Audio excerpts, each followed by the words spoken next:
Ancient engineers built water systems that still operate after thousands of years. These desert civilizations mastered their harsh environments with nothing but simple tools and profound wisdom. You will discover how their forgotten methods can solve our modern water crises. How did they create oases in the sand that have outlasted entire empires? What hidden knowledge allowed them to thrive where we might only see barren land? What does their enduring legacy say about our own relationship with the planet's most vital resource?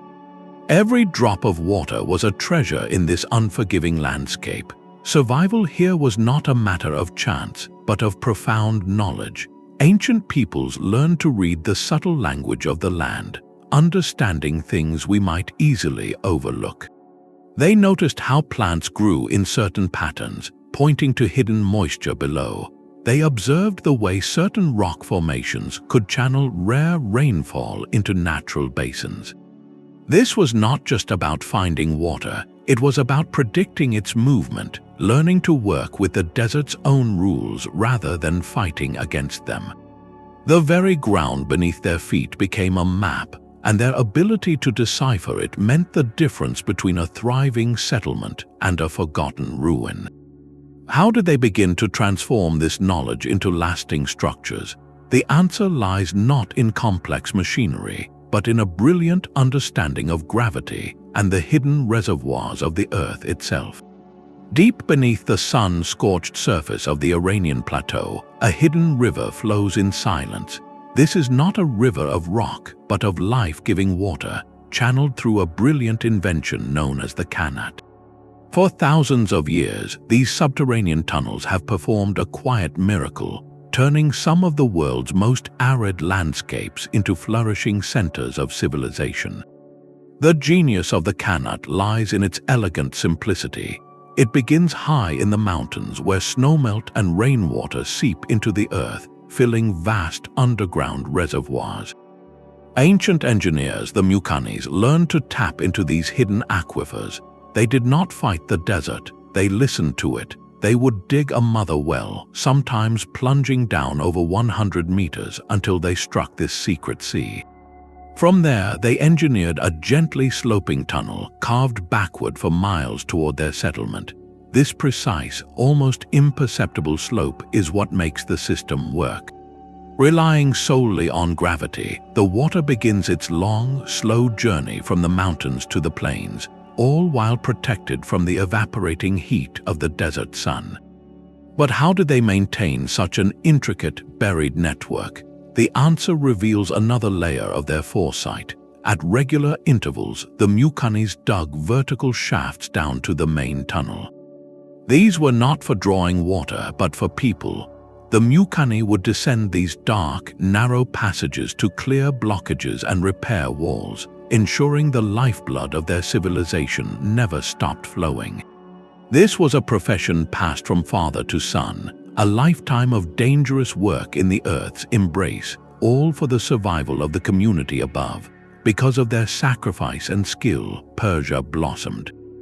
Vast fields of wheat and barley grew where only dust had been.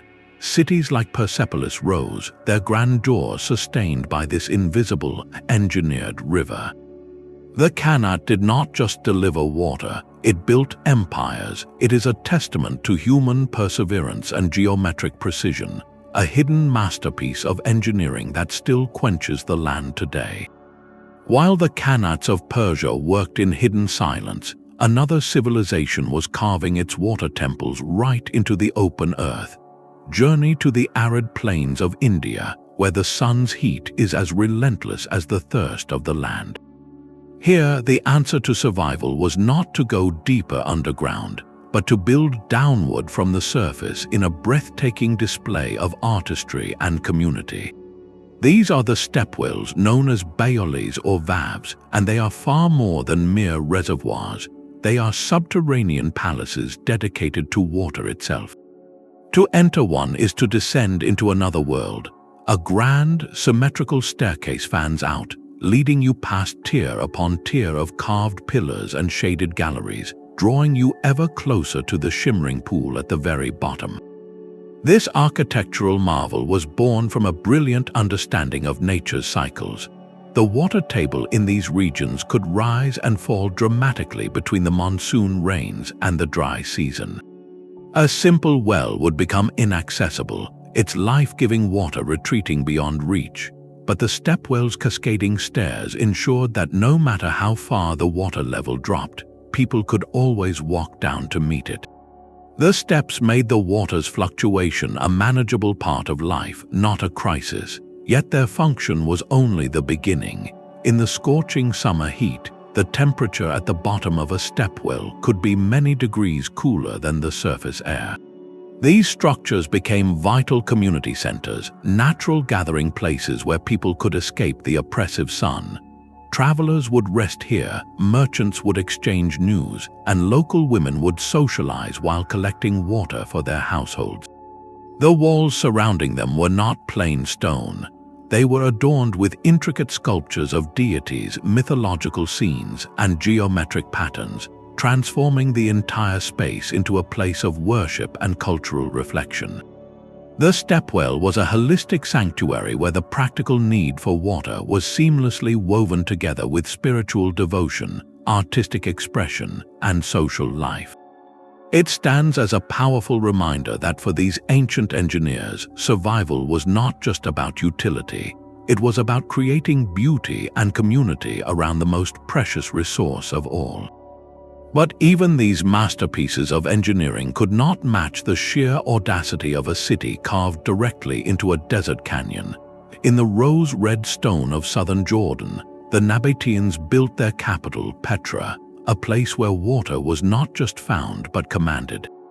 They faced a paradox, a canyon that was both a fortress and a death trap. For when the rare, violent rains fell, they did not bring life. They brought destruction in the form of sudden, churning flash floods. The Nabatean engineers saw this not as a threat but as an untamed resource. Their genius was in transforming these catastrophic deluges into a reliable water supply. They built an intricate web of control, weaving it directly into the landscape itself. Massive dams were constructed to divert the powerful floodwaters away from the city center. A network of channels, some carved into the cliff faces, others built from stone, then guided this captured water into a series of over 200 cisterns and reservoirs, themselves carved directly into the solid rock. Every surface, from the vast courtyard before the treasury to the hidden nooks high in the cliffs, was engineered to capture and channel every possible drop. They even lined their terracotta pipes with a special, waterproof plaster to prevent any precious liquid from seeping back into the thirsty earth. This system allowed them to store millions of gallons of water, a buffer against years of drought. It was this hidden hydraulic heart that allowed Petra to pulse with life. The city became a dazzling oasis in the trade routes, a place where caravans laden with incense and spices could find respite and refreshment. The very grandeur of Petra, its magnificent tombs and temples, was made possible not by the rock they carved away, but by the water they so brilliantly captured and kept. How did this knowledge, so vital to these desert empires, eventually fade from memory? And what can their rediscovery teach us today? The legacy of Petra shows how one society could master its water against all odds. But what happens when an entire civilization builds its survival on a principle of shared responsibility? Far to the southeast, in the sun-baked valleys of Oman, the Falaj system offers a breathtaking answer. Here, water is not a private possession but a communal trust, managed with a precision and fairness that has lasted for over 2,000 years. These intricate channels, both above and below ground, are more than just waterways. They are the veins of a living social contract. The engineering itself is a masterpiece of patience. Skilled builders carved networks of tunnels and open canals, tapping into springs and seasonal floods in the mountains. With nothing more than simple tools and an intimate knowledge of the land, they established a gentle, unerring gradient, guiding the water for miles across the desert to villages and farmlands. But the true genius of the Falaj lies not in the stone and mortar, but in the timekeeper. At the heart of this system sits a traditional water clock, a simple bowl with a small hole that is floated in a larger basin.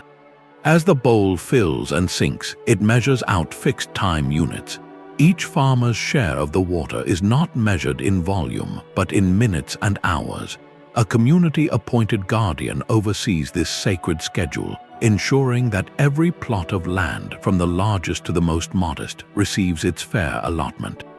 This is water democracy in its purest form, a legal and engineering system working in perfect harmony. For generations, this practice has prevented conflict and fostered a profound collective responsibility for the resource that gives life to all. It is a powerful, living reminder that the most resilient systems are not just those built of stone, but those founded on a bedrock of cooperation and shared equity. High on a mountain ridge where the air grows thin and the slopes seem to defy any form of cultivation, the Incas performed what might be their greatest miracle. They did not just build structures, they sculpted the very mountains into life. Their answer to the harsh Andean environment was a cascading staircase of green, a vast system of terraced farms woven together by stone aqueducts that sang with glacial meltwater. This was an empire built on a slant, and its survival depended on mastering the flow of water across impossible angles. The challenge was immense. Steep slopes meant precious topsoil would simply wash away with the first rain, and the intense sun would evaporate any moisture before it could nourish a seed. The Inca engineers approached this not as a limitation, but as a geometric puzzle. They carved wide, level terraces into the mountainsides, each one supported by a strong stone wall that held the soil in place. But these walls were more than just retainers, they were thermal batteries. During the day, the stones would absorb the sun's heat, warming the soil within the terrace. At night, they would slowly release that stored warmth, protecting delicate crops from the freezing mountain air. This created a series of unique microclimates.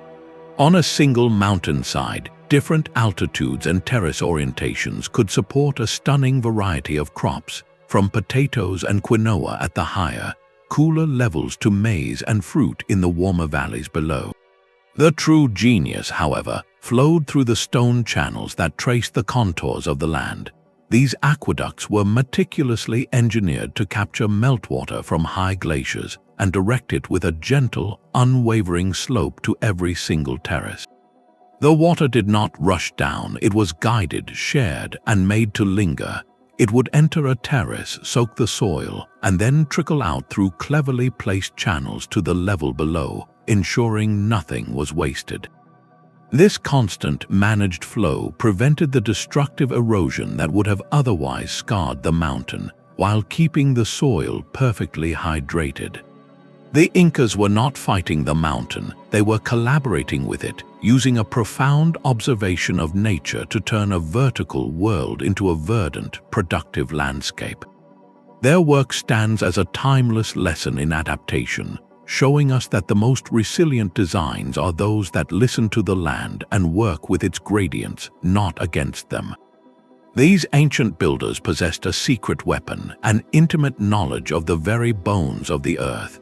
Their mastery was not just in moving water, but in understanding where the land itself would do the work for them. They learned to read the story written in stone. An impermeable layer of granite or clay was not just a barrier, it was a ready-made foundation for a reservoir, a natural bowl that would hold water without letting it seep away. A porous sandstone formation, on the other hand, was not a weakness but a gift, a vast, natural filter that would cleanse water as it slowly percolated through. This geological wisdom meant they did not have to force their designs onto the landscape. Instead, they found the paths of least resistance and greatest yield. They knew that a water table was not a static line, but a living, breathing entity that rose and fell with the seasons. By observing where certain plants thrived or where morning dew lingered longest, They could pinpoint the perfect location for a well, tapping directly into the most reliable part of the aquifer. A canal was not dug on a straight, arbitrary line.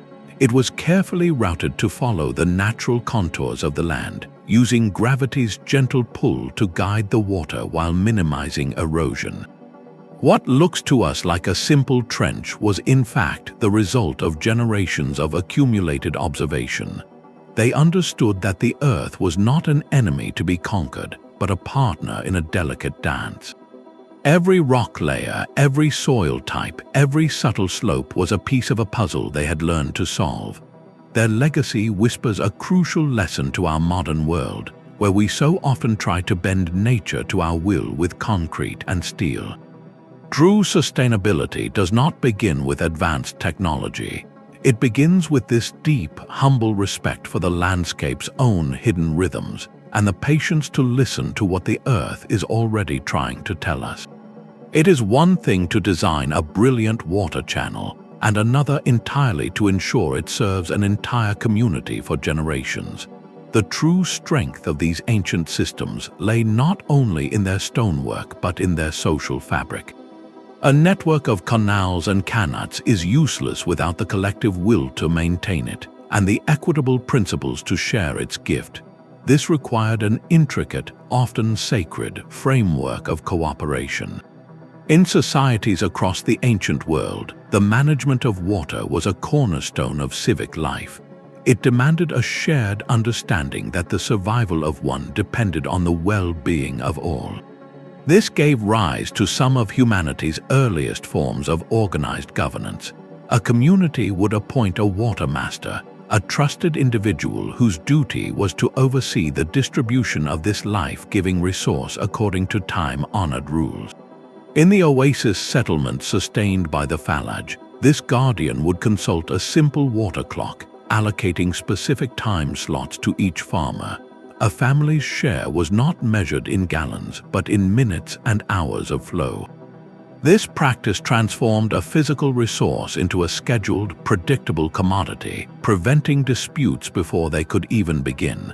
The maintenance of these systems was a communal responsibility. Each household contributed labor to the annual cleaning of canals or the repair of tunnel walls. This was not viewed as a burden, but as a vital investment in the community's future. The rules governing water use were often etched into law and intertwined with spiritual belief. To violate these codes was not merely a civil offense, it could be seen as a transgression against the divine. This powerful combination of legal structure and cultural reverence created a profound incentive for cooperation. It fostered a culture where every individual understood their role in the larger hydraulic organism. The enduring success of these ancient water systems teaches us a crucial and perhaps uncomfortable lesson. The most advanced engineering can fail without the social cohesion to support it. Our modern challenges with water scarcity are rarely just about a lack of technology. They are often about a deficit of shared purpose and equitable management. The silent, flowing legacy of these desert civilizations reminds us that sustainability is, and has always been, a social achievement. The true power of these systems lay in a silent, invisible force, a current of mathematics made manifest in flowing water. Without a single pump or motor, ancient engineers commanded gravity itself to do their work. Their challenge was one of perfect balance. A canal's slope had to be precisely calculated, a gentle but unerring downhill path. If the angle was too steep, the water would rush with destructive force, scouring the channel bed and carrying away precious soil. If it was too shallow, the flow would slow to a sluggish crawl, allowing silt to settle and algae to bloom, choking the very lifeline it was meant to be. Achieving this perfect gradient over miles of uneven terrain was a staggering feat of geometry. They used beautifully simple tools. A set of sighting rods allowed them to create a straight visual line across the landscape. A water level, perhaps just a length of wood with a groove holding water, confirmed a true horizontal plane. By meticulously measuring the vertical drop between these points, they could calculate the exact slope needed. This was not guesswork, it was applied mathematics of the highest order. A gradient of just 1 part in 1,000, a drop of 1 unit for every 1,000 units of length, was often the target. This minuscule angle was enough to coax the water forward in a steady, manageable stream, powerful enough to carry away minor debris but calm enough to prevent erosion. They were effectively writing an equation with soil and stone, an equation that ensured vitality for their fields and cities. This mastery of natural forces through numbers and observation stands as a brilliant, enduring example of early science and engineering in action. Their legacy is a quiet testament to the power of human intellect, proving that the most sustainable technologies are often those that work in subtle harmony with the unchangeable laws of the physical world. A water channel is only as strong as its walls. Even the most perfectly graded canal would be useless if the desert drank its contents before a single drop reached the fields. To solve this, ancient engineers became masters of alchemy, transforming common earth into enduring, waterproof shields. They learned to bake clay into a new kind of skin, a ceramic liner that was virtually impervious to moisture. But their ingenuity did not stop there. In regions rich with natural tar, they discovered bitumen, a thick, black substance that could be melted and spread like a sealant over stone cisterns, creating a flexible, watertight barrier that moved with the earth without cracking. Perhaps the most surprising ingredient in their toolkit was simple lime. By burning limestone, they created a powder that, when mixed with water, underwent a chemical transformation, hardening into a strong, waterproof plaster. In some communities, this knowledge was refined even further. Historical accounts suggest that egg whites or sticky plant resins were sometimes beaten into the mortar mix. The proteins in these organic binders acted like a natural glue, filling the tiniest pores and creating a remarkably resilient surface that could withstand centuries of flowing water. These were not random experiments. They were the result of deep, practical observation, a chemistry born from necessity. By understanding the properties of their local resources, they turned ordinary elements into extraordinary, lasting solutions. This material science was the final, crucial layer that protected their hydraulic heart, ensuring that every precious drop they worked so hard to collect would serve its purpose. How did these brilliant, localized systems of knowledge eventually fade from our collective memory, and what triggered their rediscovery in the modern era? Their survival was a long conversation with the climate itself.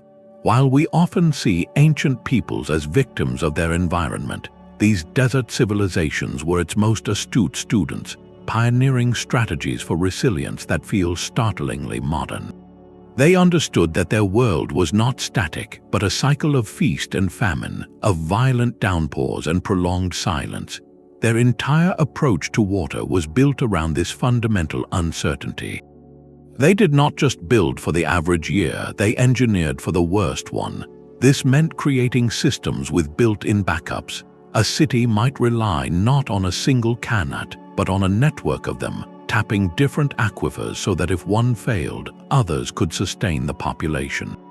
Vast underground cisterns carved deep into bedrock were not filled for daily use alone. They were strategic reserves designed to hold enough water to carry a community through multiple years of drought. Their most clever strategy involved capturing the chaos of the desert itself. When the rare torrential rains came, they did not let this bounty simply wash away. They built intricate networks of diversion channels and catchment basins specifically designed to harvest this sudden runoff. This floodwater was then deliberately directed to seep into the ground, actively recharging the very aquifers that fed their wells and qanats. It was a brilliant form of natural banking, storing water in the earth itself for the dry seasons they knew would inevitably follow. Above ground, their wisdom extended to the very plants they cultivated. They selected and bred crops that were naturally drought-tolerant, species that could thrive on minimal water and withstand the intense heat. They understood that losing water to the sun was as great a threat as not having it at all. To combat evaporation, they used clever shading techniques, sometimes planting trees to cast a protective canopy over smaller canals, or using stone covers on reservoirs. Every aspect of their existence, from the grandest dam to the humblest garden, was part of a cohesive, adaptive design. They were not fighting change, they were anticipating it. This deep-seated resilience, this proactive dance with a variable climate, offers us a powerful model. In an era of our own environmental shifts, their legacy asks us a profound question.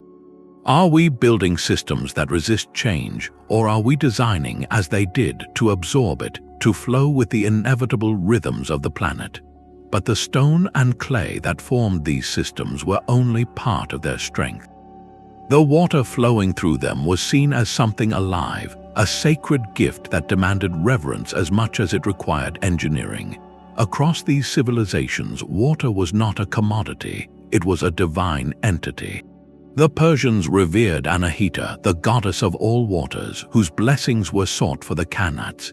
In India, stepwells were literally inverted temples, their intricate carvings depicting gods and goddesses who presided over the liquid heart of the structure. To draw water was to engage in an act of worship. This spiritual connection was woven into the very fabric of daily life through ceremony. The annual cleaning of a canal was not just a civic chore, it was a festival. Entire communities would gather, turning hard labor into a celebration with music and shared meals, reaffirming their collective role as guardians of this life source. The arrival of the first monsoon rains might be marked by prayers and offerings, a recognition of the delicate balance between human effort and celestial favor. This cultural framework provided the most durable protection for the water systems themselves. To neglect the maintenance of a qanat or to misuse a shared channel was not merely a practical error, it was a spiritual transgression, an offense against the divine and the community. This sense of sacred duty ensured that knowledge was passed with care from one generation to the next, preserving engineering techniques that might otherwise have been lost. The legacy of this worldview offers us a profound insight. When a resource is enveloped in cultural meaning and spiritual value, its preservation becomes a matter of identity and honor. The endurance of these ancient water systems stands as a testament to a time when the line between the practical and the sacred was beautifully blurred, suggesting that the deepest form of sustainability may be the one that flows not just through the land, but through the human heart. That sacred reverence for water, born in ancient times, finds its echo in the steel and concrete of our modern world. The principles these civilizations perfected are not relics. They are a living blueprint studied by today's engineers facing our own environmental pressures. The elegant logic of gravity-fed distribution, which carried water for miles without a single pump, now informs the design of contemporary aqueducts and municipal water systems, ensuring efficient delivery to entire cities. In regions grappling with severe water scarcity, the ancient qanat is experiencing a quiet revival. Its methods for tapping and managing groundwater without depleting the source offer a sustainable model for recharging aquifers, a practice being integrated into modern hydrological plans. Even the architectural wisdom of the past is being reborn. The stepwell's passive cooling, achieved through its subterranean design, inspires modern sustainable buildings that use earth sheltering and natural ventilation to drastically reduce energy needs. This is not mere imitation, it is the continuation of a profound conversation with nature. By weaving these time-tested strategies with new technologies, we are learning to build systems that are not just efficient, but inherently resilient. The enduring legacy of these desert engineers proves that the most advanced solutions are often those that have already been refined by time, waiting patiently in the sand for us to rediscover their quiet genius. In the heart of modern Iran, the ancient pulse of the qanat still beats. While cities grow and technologies advance, these subterranean rivers remain a vital source of life, their water flowing as it has for thousands of years. In villages and towns, the timeless rhythm of the mukani continues. Fathers still teach their sons the subtle art of listening to the earth, of descending into the dark, vertical shafts to clear silt and reinforce walls with the same hands-on techniques used by their ancestors. This is not a performance for tourists, it is a living tradition, a direct thread to a past that still quenches the present. The endurance of these systems reveals a profound truth about sustainability. In areas where modern high-speed wells have drained aquifers to dangerously low levels, the qanats provide a gentle, consistent flow. They do not aggressively pump the groundwater, they patiently tap it, working with the aquifer's natural recharge rate.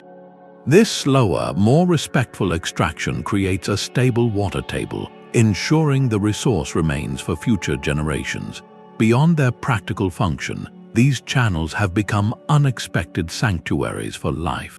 The constant, cool microclimate around a qanat outlet can support lush gardens and rare plant species, creating green corridors in the desert. Many of these sites are now recognized as part of humanity's cultural heritage, places where engineering, community, and ecology intertwine. The continued operation of the qanat is more than a historical curiosity. It is a powerful, living argument. It demonstrates that our most pressing modern challenges may not require a radical new invention, but rather the wisdom to listen to solutions that have been quietly working all along. This seamless blend of ancient knowledge and contemporary need offers a hopeful path forward, one where the past is not abandoned, but invited to help build a more resilient future. The wisdom of the past is not locked away in museums. It is alive, and in the Indian state of Gujarat, you can walk right down into it. Here, ancient stepwells are not just relics to be photographed, they are vibrant, working parts of the community. While many similar structures elsewhere have fallen silent, filled with dust, these have been lovingly restored by local initiatives. Their massive, stair-stepped caverns once again perform their original, vital function, capturing the torrential monsoon rains and holding this precious reserve for the long, dry months that follow. This is not a symbolic gesture, it is a practical solution. For the villages nearby, the stepwell remains a dependable source of water, a direct link to an ancestral system that still understands the rhythm of the local climate better than any modern pipeline. But its role has beautifully expanded. The same shaded galleries that once offered respite to caravan travelers now welcome visitors from around the world. This influx of tourism generates vital income, creating a powerful, self-sustaining cycle where the revenue from preserving history directly funds its continued maintenance. The stepwell has become a living classroom where the act of drawing water becomes a lesson in conservation for a new generation.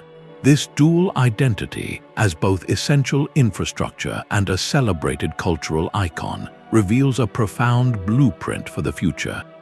It demonstrates that preserving our heritage is not a cost but an investment, one that can simultaneously quench physical thirst, nurture local economies, and rekindle a collective respect for the resources that sustain us all.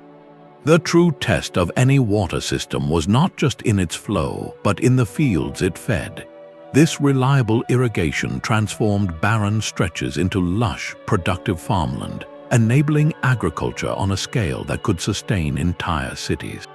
With the certainty of water delivered by qanats and canals, farmers could plan for the future. They cultivated staple crops like hardy varieties of wheat, robust barley, and resilient date palms, turning the desert's edge into a breadbasket. But these ancient agriculturists understood that water alone was not enough. They recognized that the land itself was a living resource that needed care. To prevent the soil from becoming exhausted, they practiced sophisticated techniques like crop rotation, planting different crops in sequence to naturally replenish vital nutrients. They managed the soil with a light touch, using organic matter to maintain its structure and fertility, ensuring that the land could continue to yield harvests year after year, generation after generation. This was not mere subsistence, it was a self-reinforcing cycle of abundance. The surplus of grains and fruits grown in these engineered oases became the economic engine of empires. This agricultural wealth fueled trade networks that spanned continents, with caravans carrying these valuable commodities across vast distances. In exchange, they brought back not only goods but also ideas, technologies, and cultural influences, weaving these desert civilizations into the broader tapestry of human history. The enduring success of this model offers a powerful lesson for our own time. It demonstrates that true food security is not achieved by simply extracting more from the land, but through an integrated approach that thoughtfully manages both water and soil as a single, interconnected system. Their legacy is a testament to the fact that the most profound security grows from the ground up, nurtured by a deep understanding of the delicate balance between earth and water. The quiet genius of these ancient systems now echoes with a powerful urgency in our modern world. We face a paradox of our own making, where water is both desperately scarce and carelessly wasted. The solutions, however, may not require futuristic technology, but a return to a much older, wiser relationship with our most vital resource. Ancient desert engineers understood a fundamental truth we are only now relearning, that every drop must be made to count. Their strategies for capturing erratic rainfall, shielding it from the evaporating sun, and recycling used water within a closed loop are precisely the principles guiding today's most advanced conservation efforts. In sprawling cities, this looks like green infrastructure, using permeable pavements and rooftop gardens to mimic nature's absorption, just as the Nabateans channeled floodwater into their rock-hewn cisterns. In agriculture, it means adopting drip irrigation, a high-tech version of the slow, targeted delivery of a qanat, ensuring water goes directly to the roots of a plant with almost no loss. The ancients did not have the luxury of waste, and their enduring legacy is a masterclass in efficiency that we are finally beginning to study in earnest. Yet the most critical lesson is not one of engineering but of governance. Our current water conflicts often stem from a disconnect between the user and the source, where resources are treated as an abstract commodity. The ancient model of community-based management, where every member had a stake and a responsibility, offers a powerful alternative. Imagine a modern watershed managed not by distant bureaucracies, but by a cooperative of local stakeholders, from farmers to city residents, all guided by a shared, long-term vision for their collective water security. This is the spirit of the Omani Falaj system, updated for the 21st century. It transforms water from a prize to be won into a common trust to be protected. By weaving these time-tested social and technical strategies into our modern framework, we can build a future that is not just hydrologically secure, but socially resilient. The silent, flowing wisdom of the desert reminds us that true sustainability is a choice, one that has been successfully made before, and one we must learn to make again. Beneath the sun-baked courtyards and bustling streets, ancient engineers built a second, hidden city dedicated entirely to preservation. This was the world of the Cistern, a subterranean fortress designed to protect its liquid treasure from the twin thieves of evaporation and contamination. To enter one was to step into a cavern of cool, still air, where the only sound was the occasional drip echoing against a vaulted stone ceiling. That ceiling was a masterpiece of structural insight. Its arched form was not merely for grandeur, it distributed the immense weight of the soil above, allowing these chambers to be carved on a colossal scale without fear of collapse.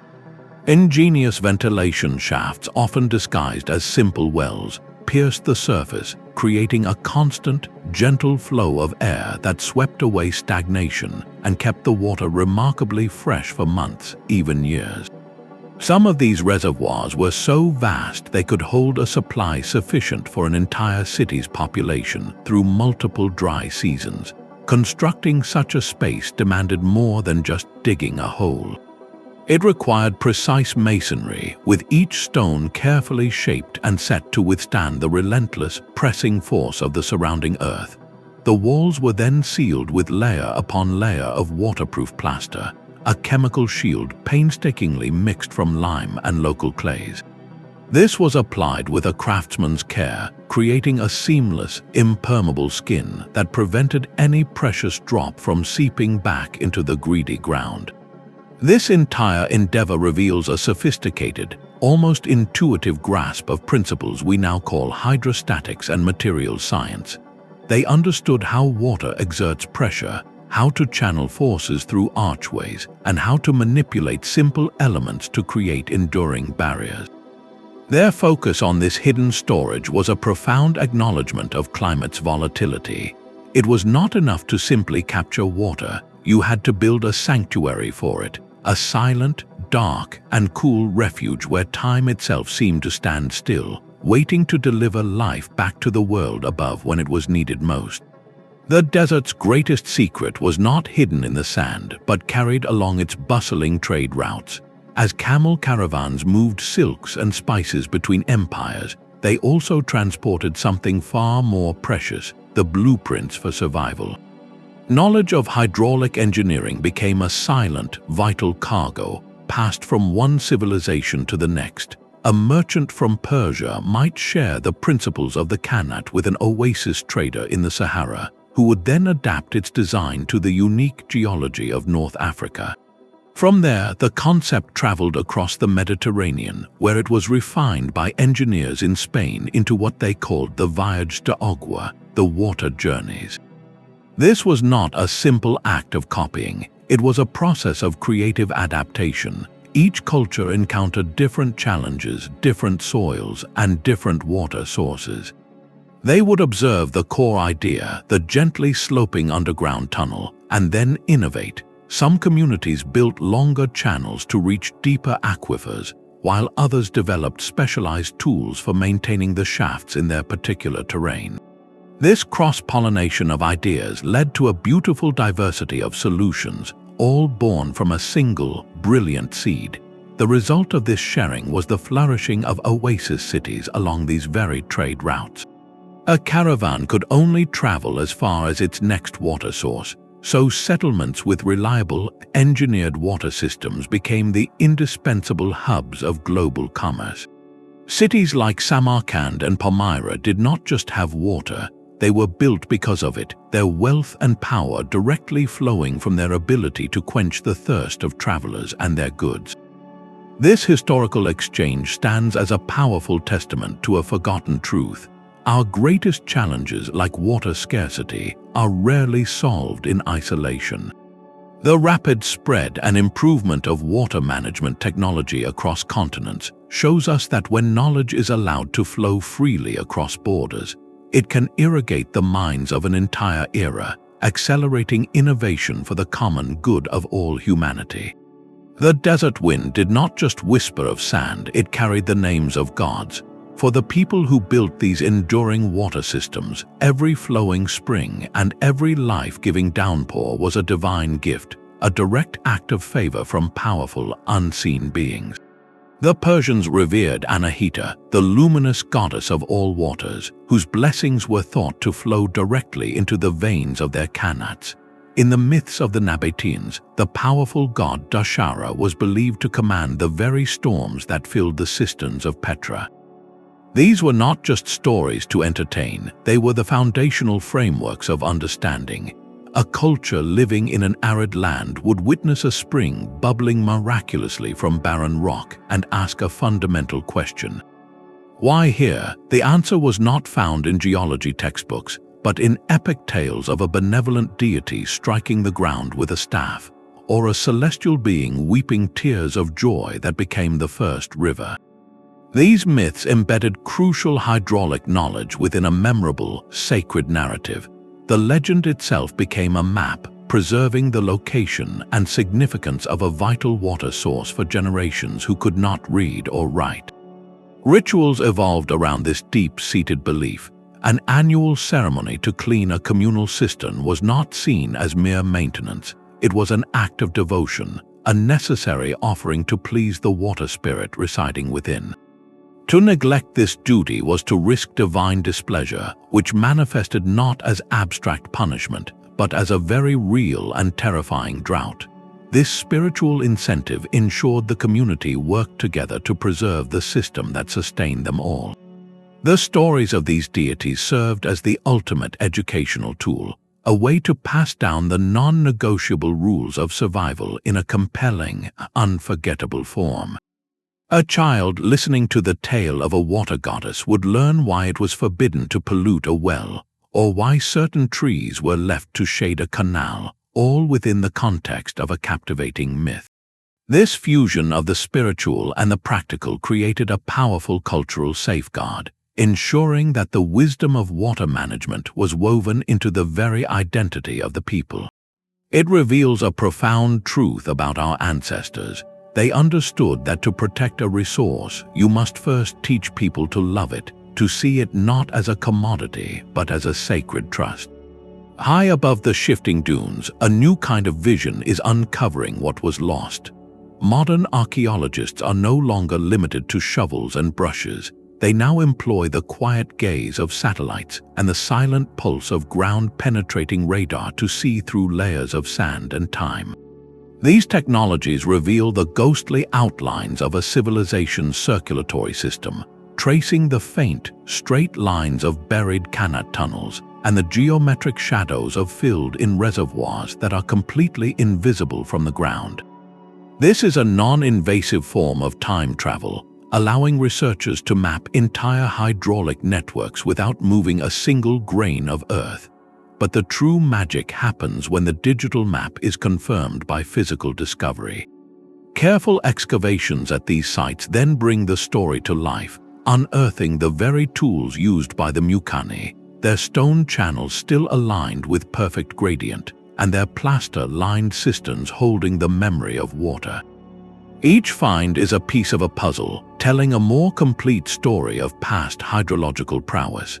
These discoveries are dramatically rewriting our understanding of ancient societies, revealing that their technological achievements were far more advanced and widespread than many history books had assumed. Yet the value of this rediscovery is not merely academic.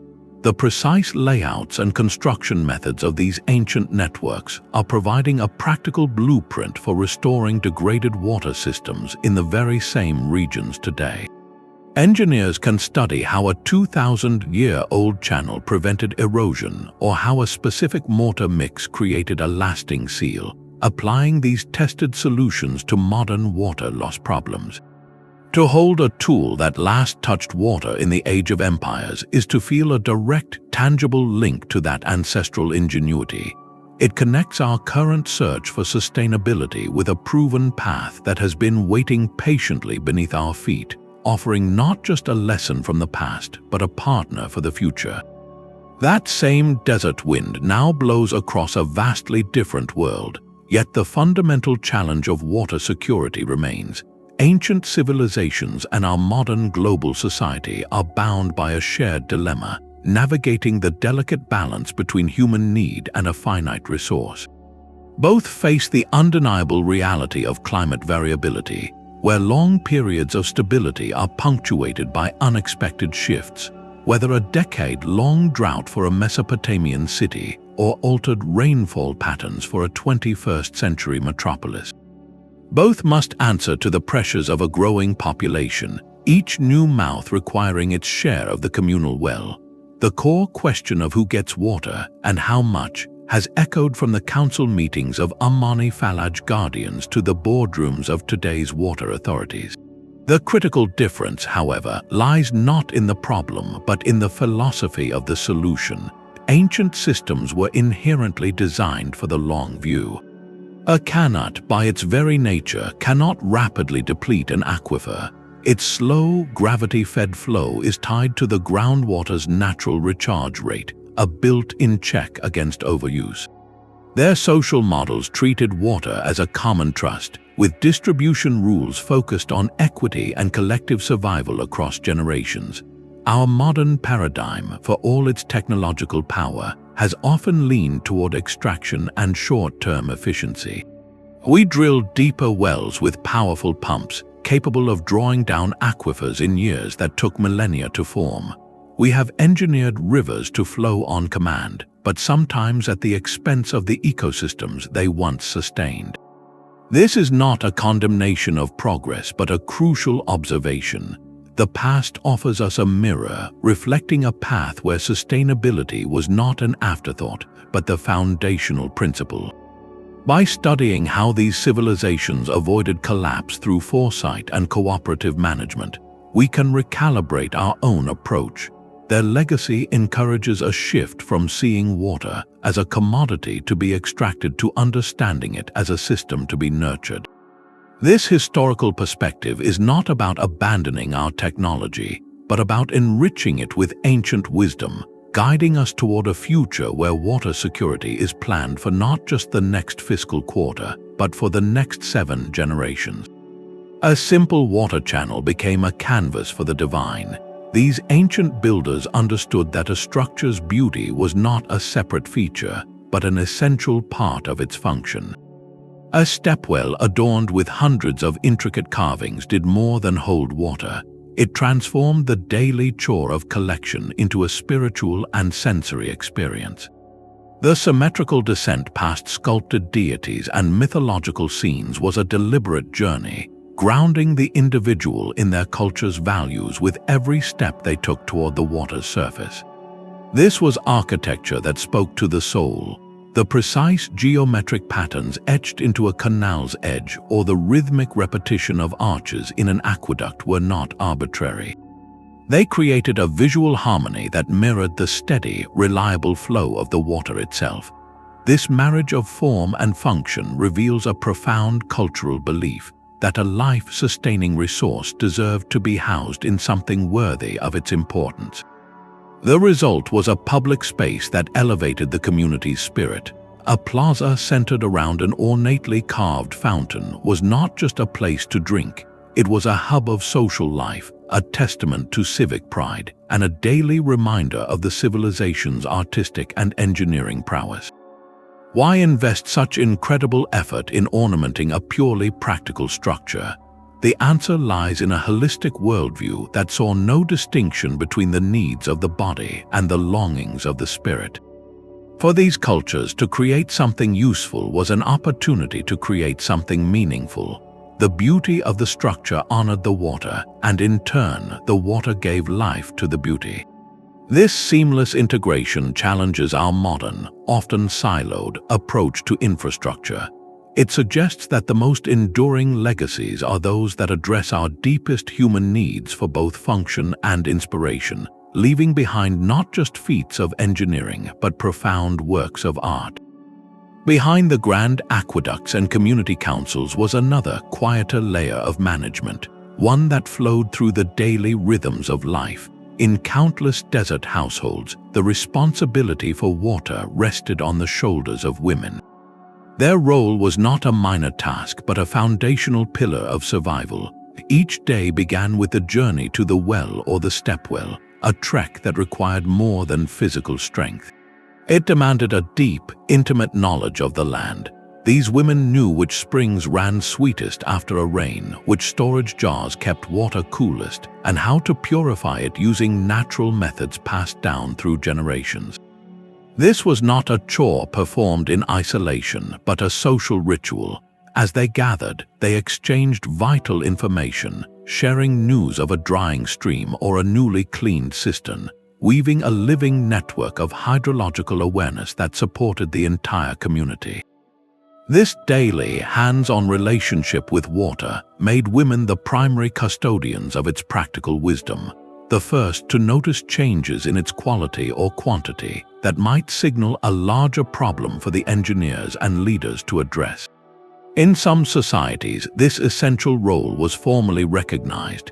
Historical records from parts of North Africa and the Middle East show that women could inherit and manage specific water rights, a share of the flow from a Falaj or a Qanat that was legally theirs. In a few remarkable communities, women even held seats on the water councils, their voices directly influencing decisions about distribution and maintenance. Their perspective, born from the daily reality of managing this resource for their families, brought a crucial, practical wisdom to the table. Acknowledging this hidden history does more than just add names to the story. It reveals the complex social ecosystem that made these ancient systems so resilient. It reminds us that the most enduring solutions are often those that draw on the knowledge and experience of all members of a community, ensuring that the system works for everyone it is meant to serve. The silent pulse of these ancient water channels now beats with a renewed urgency. As our world grows warmer and dry lands expand, the wisdom of the past is being excavated not by archaeologists, but by engineers and community leaders searching for resilient answers. Across regions facing severe water stress, a quiet revolution is taking root. In Iran, teams are clearing centuries of silt from forgotten qanats, restoring their gentle flow to revive parched farmlands.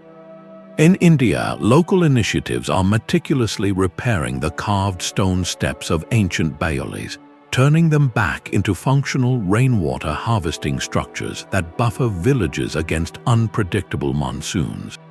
These are not nostalgia projects, they are strategic defenses against desertification, proving that the most effective solutions are sometimes those that have been tested by millennia. The true potential, however, lies in a powerful synthesis of old and new. Imagine a restored qanat, its gravity-fed flow as reliable as ever, now paired with a small, silent solar panel. This clean energy source powers a sensor network that monitors water quality and flow in real time, or it runs a low-volume pump to supplement the natural gradient during peak demand. The ancient infrastructure provides the sustainable base, while modern technology offers a layer of precision management. This fusion creates a hybrid system that is both inherently stable and intelligently responsive. Such integrated approaches offer a compelling blueprint for the 21st century. They demonstrate that climate resilience does not always require reinventing the wheel, but can be achieved by thoughtfully combining time-tested principles with contemporary innovation.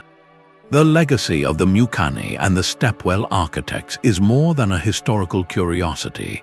It is a living toolkit.